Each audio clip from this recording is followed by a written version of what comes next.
Olá, pessoas! Aqui é Mari, sejam bem-vindas e bem-vindos ao meu canal.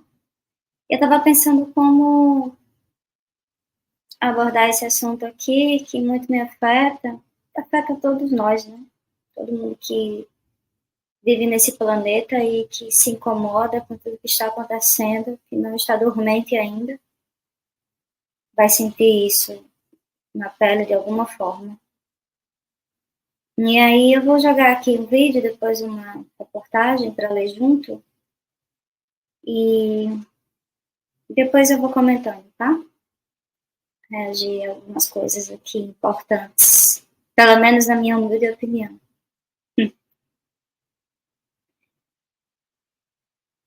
Compartilhar aqui a tela.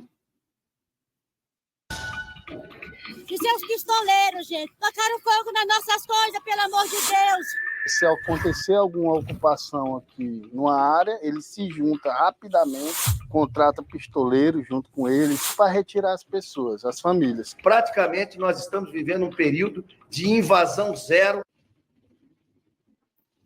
nesses 2 anos de governo Bolsonaro.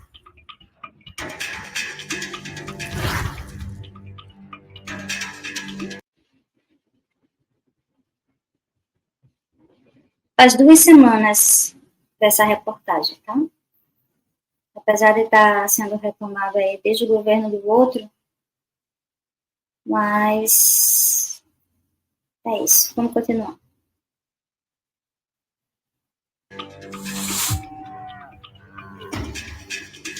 Aqui é Novo Progresso! Vão embora! Eu não aceito o resultado das eleições. Venham comigo, Novo Progresso! Essas invasões, elas são patrocinadas e são fomentadas por uma esquerda doentia. Eles atacaram todo mundo. Eles pegaram um bocado, botaram na estrada de refém. Aquele é mó horroroso.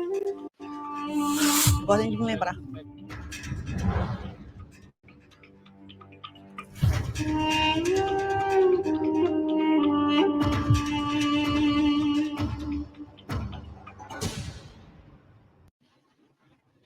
Então, achei esse trailer muito bom para vocês verem, para depois nós lermos a reportagem sobre este trailer aqui que eu acabei de passar para vocês, tá? Então, vamos lá. Deixa eu botar aqui na tela a reportagem. Só uma introdução do vídeo, mas vamos ler agora.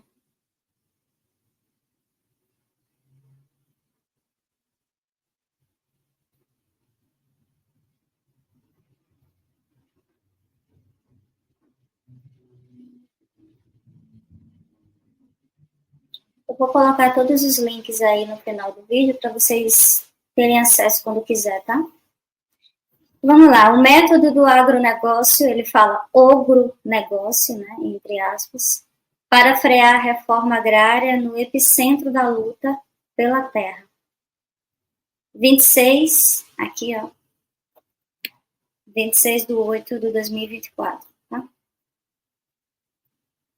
Sudeste do Pará tem centenas de ocupações de terras e projetos de assentamento, mas enfrentam um processo de desmantelamento da reforma agrária e do INCRA, iniciado em governos anteriores e não freado por Lula.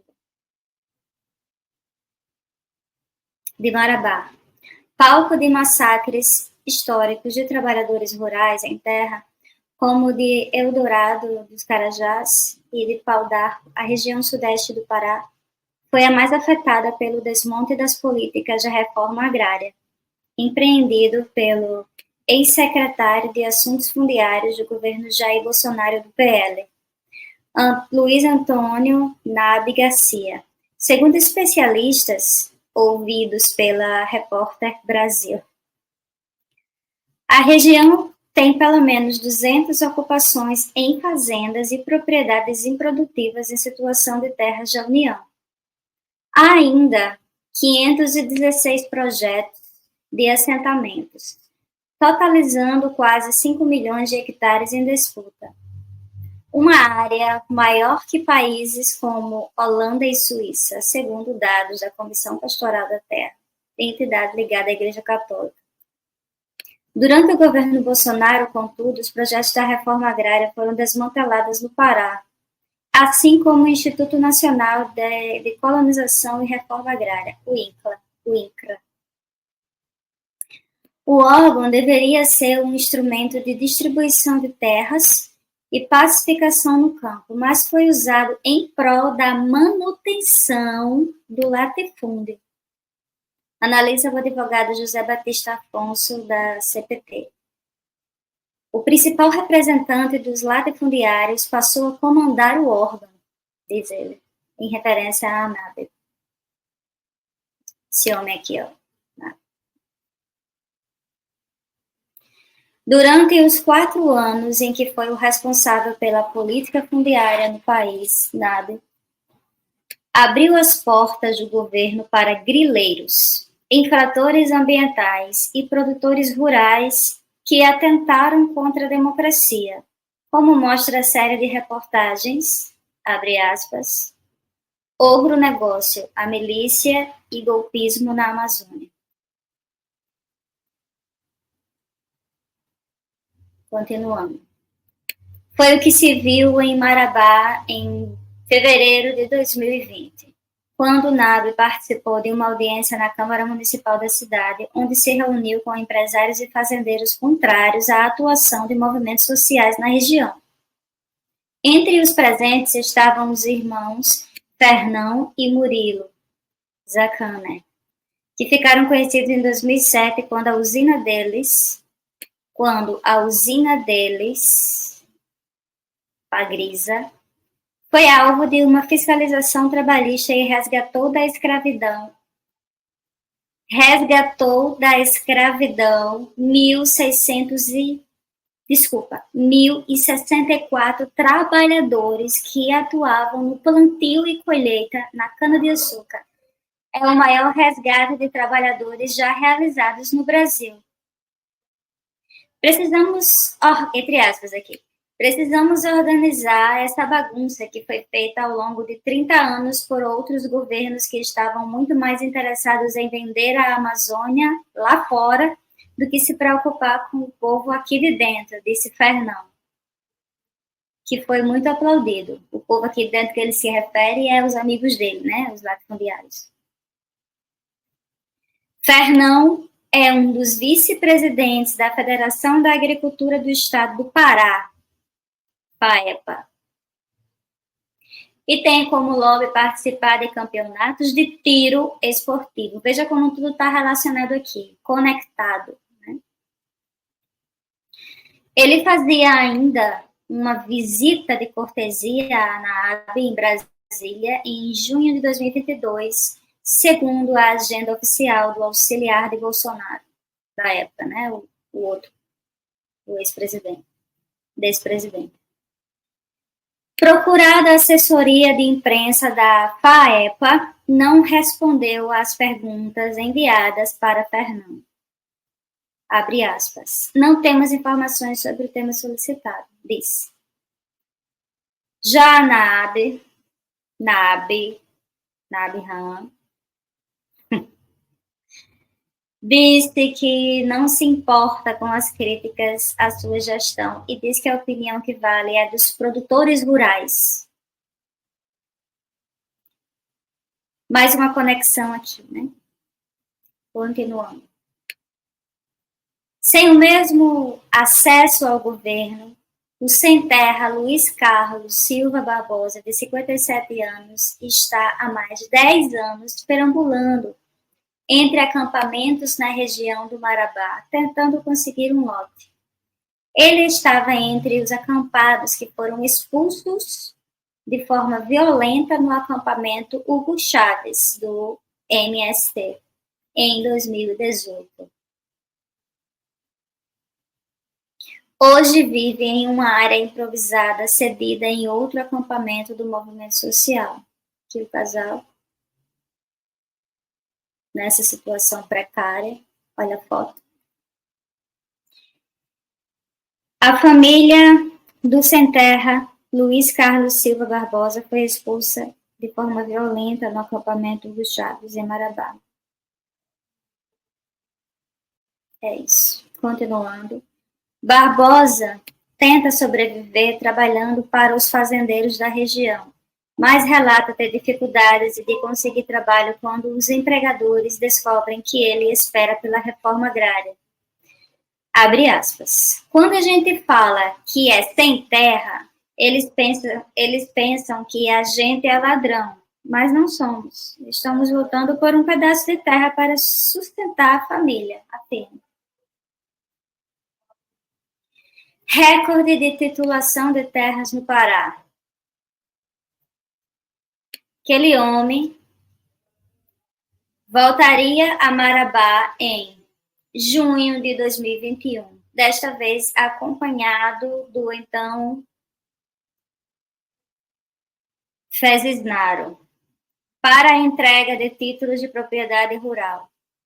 Em plena pandemia de Covid-19, com média de 55 mil mortes por mês. Vou ler de novo. Em plena pandemia de Covid-19, com média de 55 mil mortes por mês, naquela época, o espaço estava lotado de apoiadores, quase todos vestindo roupas verde e amarela e sem máscara.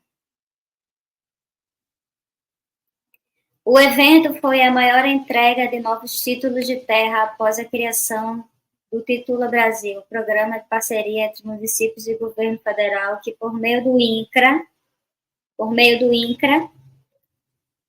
capacita as prefeituras para agilizar os procedimentos de titulação. A iniciativa continuava vigente até hoje. A foto aqui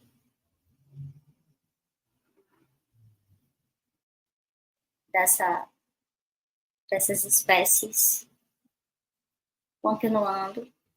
No palco, além do ex-presidente, estavam políticos paraenses como o senador Zequinho Marinho, Podemos, deputado federal Joaquim Passarinho, PL, Edenauro, PL, e bastiões do neopentecostalismo, pastor Silas Malafaia, e os deputados Marcos Feliciano, PL, São Paulo, e Sógenes Cavalcante, PL, Rio de Janeiro.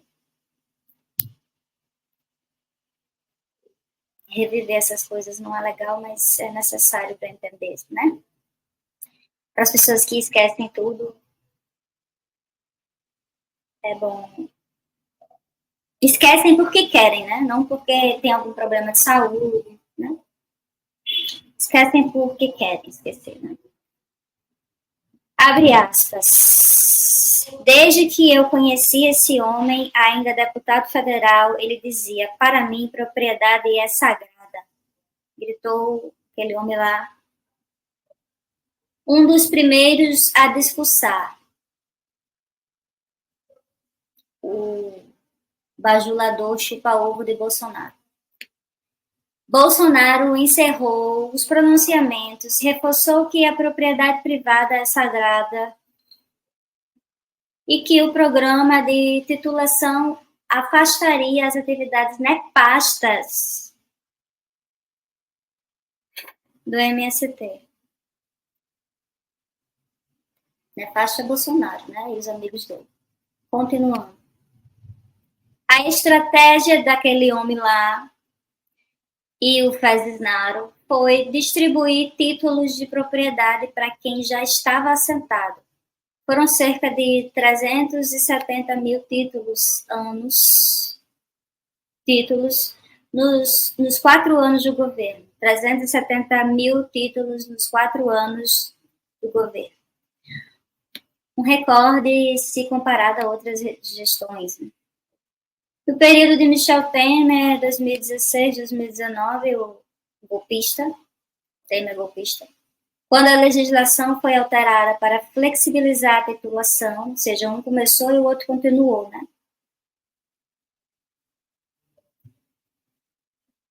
Foram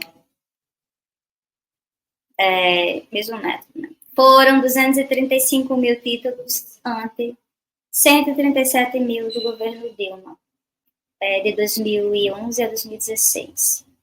E 105 mil nos 2 primeiros mandatos do Lula, 2003 a 2010. Abre aspas. O Pará foi o estado que mais conseguiu dar títulos de terra, afirma o deputado Joaquim Passarino, que acompanhou aquele homem lá em agendas no Pará. Foram 120 mil títulos somente no estado. E que corresponde a um terço dos títulos distribuídos pelo governo de Bolsonaro, o FES-SNAP. Na visão do deputado, a transferência de título para do assentamento dá a possibilidade de conseguir crédito bancário e crescer. Pronto, entrou nos bancos já, né? Bom entendedor, meia palavra basta. Apesar do recorde de titulação no governo FES-SNAP, praticamente não incorporou terras de Programa Nacional de Reforma Agrária. Foram apenas 2.800 hectares, 47,6 milhões de hectares no governo Lula, né? Reforma agrária é outra coisa, né? Não é isso não que o Bolsonaro fez, tá? Vou ser mais direta aqui. Aí vai comparar com Fernando Henrique Cardoso, Dilma, enfim. Aí na análise do presidente da Associação Brasileira da Reforma Agrária, ABRA, e a Mila Goldfarb, a entrega de títulos de propriedade para assentados pode parecer sedutora, mas é perigosa. Abre aspas. O assentado pode dar a terra como garantia para conseguir empréstimos e, se desistir de produzir, pode vender a área e pronto. Dá a ideia de que ele tem algo na mão que pode salvá-lo. Fecha aspas. A titulação representa, contudo, a possibilidade do Estado de retirar completamente as áreas de assentamento sem oferecer linhas de fomento especial e sem proporcionar infraestrutura e assistência técnica, analisa Goldfarb. Abre aspas. O programa de titulação desenfreado coloca a terra de volta no mercado, leva a um processo de reconcentração fundiária, mais do mesmo, né, no Brasil. Concentração, quem tem dinheiro tem mais dinheiro, quem tem terra tem mais terra. Tudo vai girar em torno disso. Isso não é reforma agrária. Em um momento em que o valor da terra está altamente aquecido, avalia. As falas e atitudes de... Aqui, ó, continuando. As falas e atitudes de FES-SNAP e aquele homem lá, Garcia, intensificaram no Brasil um processo chamado de contra-reforma agrária, segundo a análise dos professores de pesquisa da UFRJ e UFF, publicada pelo CPT no caderno Conflitos do Campo, em abril. Caracterizada pelo avanço da concentração fundiária, intensificação da grilagem de terras, abandono das políticas de redistribuição de terras e desmantelamento de políticas públicas de apoio aos trabalhadores rurais, esta política foi iniciada durante o governo do golpista Temer. Isso aqui não está na reportagem de palavras minhas, tá? Durante o governo golpista Temer. Agravava no governo Bolsonaro e Lula ainda não reverteu, né? Problema complicado. Continuando, a consequência disso é o agravamento dos conflitos no campo. Segundo os especialistas, né? Durante a gestão Temer, por exemplo, mais de 85% dos conflitos foram provocados pelos grupos dominantes do campo contra as comunidades rurais. No governo Bolsonaro, o percentual saltou para 96%, o que demonstra o estímulo e o abandono do Estado em relação aos processos de violência no campo, escreveram os pesquisadores. O abandono do Estado, né, que é de propósito, né?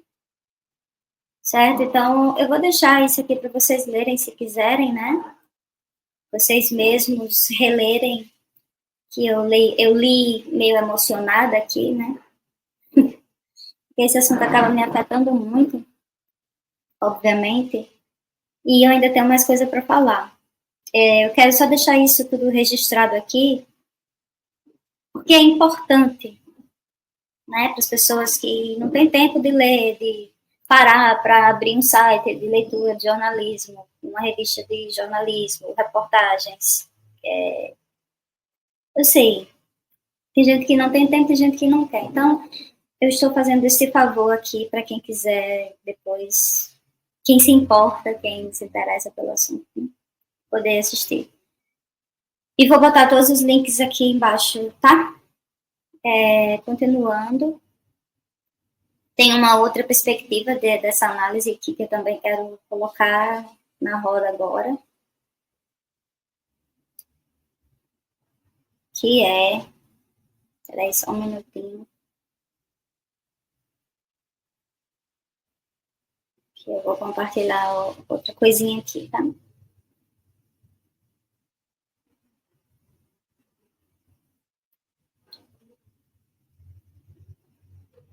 Esse vídeo, ele é bem grande, e daí eu não vou deixar todo, não. É só o início que eu quero apresentar a escritora, a professora, que eu vou me referir agora, né? E eu gostei muito da apresentação dessa jornalista. Então, por isso que eu vou colocar só o início do vídeo e eu vou parar e eu vou para um último vídeo e acabo, prometo. Escuta. RFI Convida. Olá. Pensar o alimento é pensar um projeto de humanidade. Essa é uma frase da minha entrevistada hoje aqui na RFI, a geógrafa e professora da USP, a Universidade de São Paulo, Larissa Miss Bombardi, autora do livro Agrotóxicos e Colonialismo Químico, lançado aqui na França pela editora Ana Kaona. Muito obrigada pela presença. Obrigada a você pelo convite e pela oportunidade de compartilhar os resultados da minha pesquisa, o meu livro. Justamente, em 106 páginas, você descreve uma realidade assustadora. Sim. Mostra que o Brasil é o maior consumidor de agrotóxicos do mundo, em sua maioria produzidos por multinacionais europeias. Um quadro trágico que tem piorado nos últimos anos, segundo os resultados da sua pesquisa, cuja recepção no Brasil foi complicada, você inclusive foi ameaçada, teve que deixar o país. Antes de falar sobre isso, a primeira pergunta, né? Em que medida estamos sendo contaminados ou mesmo envenenados, Larissa? Bem, estamos sendo contaminados em uma grande medida, eu diria, né? Porque a gente vive um quadro hoje, né? Como você mesma já trouxe, em que o Brasil é um dos maiores consumidores mundiais de agrotóxicos, é o maior importador mundial de agrotóxico e as substâncias permitidas no Brasil, muitas delas, dos 10 agrotóxicos mais vendidos no Brasil, 3 são proibidos na União Europeia. E são proibidos porque são cancerígenos ou porque são teratogênicos, quer dizer, provocam malformação fetal, ou porque provocam infertilidade, ou porque provocam desregulação hormonal, ou porque provocam mal de Parkinson. Por esses motivos, essas substâncias são proibidas na União Europeia. Então, dos 10 mais vendidos, 3 no Brasil são proibidos na União Europeia, dentre outros, né? Eu diria que 1/3 das substâncias autorizadas no Brasil são proibidas na União Europeia. Então, Pronto, é muito importante essa introdução aí, né? E todas essas doenças e problemas de saúde que ela cita, né? Tem pesquisas em relação a isso. Eu não sou da área da saúde, mas eu já tive uma formação em nutrição. E eu desisti, né? Por problemas pessoais, por decisões pessoais. Minha área agora é educação musical, né?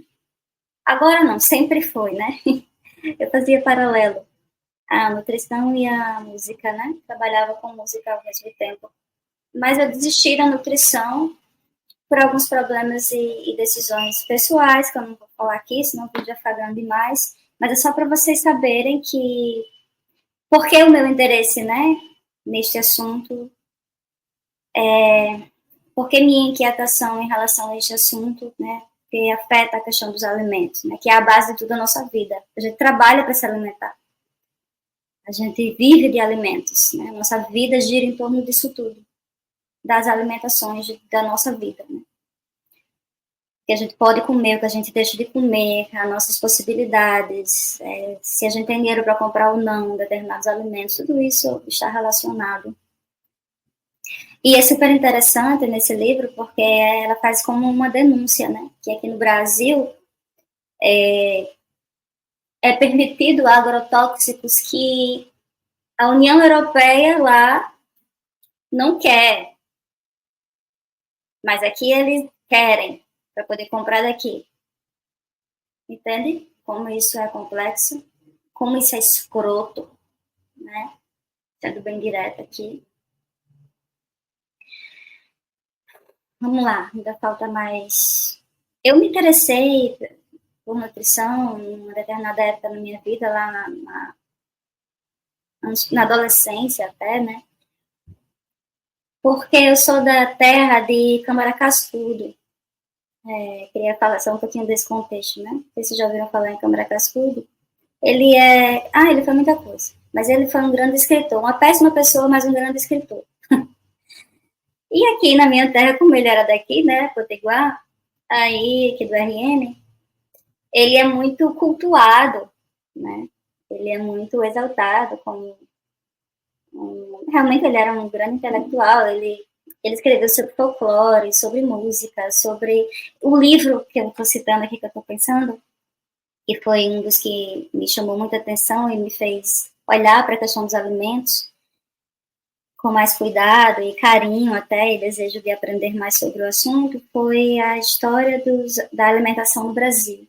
É um calhamaço, 900 páginas, por aí. E nesse livro ele fala um pouco da história, como aconteceu a história da alimentação no Brasil. Aí ele vai falar sobre a alimentação indígena, vai falar sobre a alimentação portuguesa e a alimentação das pessoas que vieram de alguns países, né, de África para cá, que foram escravizadas, né. Então ele vai contar um pouco de todo esse contexto da própria história do Brasil, mas como foco a alimentação dessas pessoas, né? O ritmo da alimentação, tudo é muito interessante, porque ele não fala só do alimento especificamente, ele vai falar também sobre a forma de comer, a cultura, o ritmo que se alimenta, se come com alguma coisa do lado, se come rápido, se come com a mão, se come, sabe? Também muito interessante. Então, esse homem, Câmara Cascudo, ele escreve também sobre, ele era da área do direito, né? Ele era professor, ele também escreveu bastante sobre história, sociologia, cultura demais, sobre cultura e folclore, enfim. E aí vocês dão só para dar uma curiosidade para vocês dão uma pesquisada aí se quiserem, né? Sobre Câmara Cascudo, mas é bem interessante. Como eu falei, ele é uma péssima pessoa, mas escreveu vários livros bons. Eu não vou entrar no assunto de péssima pessoa, porque já ia ser falar demais sobre ele, né? Então, eu estou citando como eu me interessei pela questão da nutrição, dos alimentos e tal. E depois me desencantei e me afastei legal, por isso que eu nem abordo tanto esse assunto aqui. Esse, na verdade, é o primeiro vídeo, primeira vez que eu estou falando sobre isso, assim, abertamente, né? Para as pessoas novas que estão chegando no meu canal também, para saber um pouquinho sobre como eu penso e quem sou eu, né, agora, nesse momento. Mas o que nos leva a chegar a esse ponto que nós estamos, né, a gente passa por muitas histórias, né. Então, eu vou tirar esse vídeo e vou botar o último vídeo, tá? O último vídeo é mais curtinho, é ela falando sobre si mesma, um vídeo mais curto. Bem interessante. Então, vamos lá. Apresentar, compartilhar tela. Última vez, pelo menos nesse vídeo. E agora vai.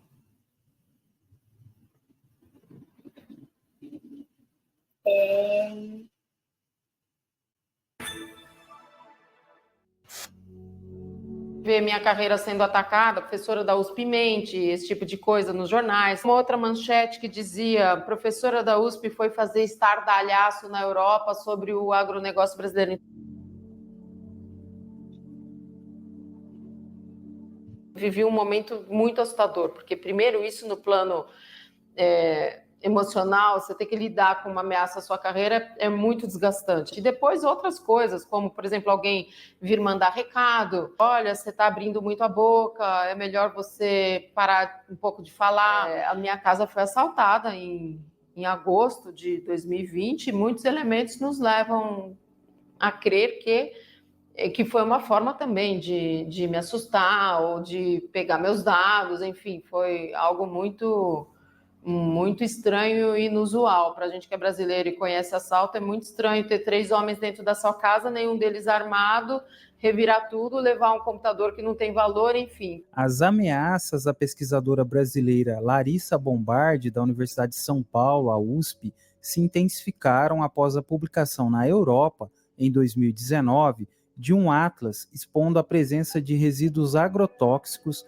nos alimentos brasileiros. Após ter acesso às informações do atlas, a maior rede de supermercados orgânicos da Escandinávia passou a boicotar os produtos brasileiros. Foi justamente o fato de mostrar na Europa 2 coisas. Claro, a questão de direitos humanos no Brasil, esse um atentado que é, né, a maneira como os agrotóxicos são utilizados, mas também o fato de mostrar potencialmente o Brasil exporta alimentos com resíduos de agrotóxico. Então foram ameaças, claro, em 2 planos. Uma no plano pessoal, da minha carreira, etc. E outra uma questão de ameaça de morte. Chegou um momento que ficou realmente insuportável. Não dá para ficar. E assim que teve a possibilidade, eu saí do Brasil. Larissa ainda está morando na Europa, mas recentemente passou algumas semanas no Brasil para lançar o livro Agrotóxicos e Colonialismo Químico. A Unicamp sediou o lançamento, que aconteceu na Associação dos Docentes, a do Unicamp. O livro traz dados alarmantes sobre o uso massivo de herbicidas, pesticidas e fungicidas. A autora também discute o conceito de colonialismo químico. A União Europeia controla cerca de 1/3 das vendas mundiais de agrotóxicos e, no entanto, ela tem a legislação mais restritiva para agrotóxicos do mundo. É o bloco com a legislação mais restritiva. Mas ela vende substâncias que ela não quer no próprio território. E o Brasil, por exemplo, que é um dos maiores consumidores mundiais de agrotóxicos, tem na lista dos 10 mais vendidos 5 agrotóxicos proibidos na União Europeia. Aí quando você vai fazer uma comparação entre Brasil e União Europeia, por exemplo, a gente está diante de aberrações, eu diria aberrações. Por quê? A gente autoriza, por exemplo, no feijão no Brasil, um limite de malationa, que é um larvicida, o mesmo desses usados nos fumacês, que é uma substância considerada cancerígena pela Organização Mundial da Saúde, e a gente autoriza um resíduo dessa substância no feijão no Brasil 400 vezes maior do que o resíduo que a União Europeia autoriza para essa substância no feijão lá, por exemplo. Na Europa, Larissa desenvolve pesquisas no Instituto Nacional de Pesquisa para o Desenvolvimento Sustentável, sediado em Paris. A saída repentina do Brasil não foi fácil. Meus filhotes estão comigo, que foram levados forçosamente para uma terra gelada junto comigo. Tiveram que aprender uma língua nova do dia para a noite, passaram muitos perrengues, muitos perrengues junto comigo. Corajosa, Larissa não desistiu do Brasil. A expectativa é de que o Brasil possa ser o país a propor nas Nações Unidas a necessidade de uma regulação internacional. Estou feliz demais de estar aqui com vocês. Obrigada.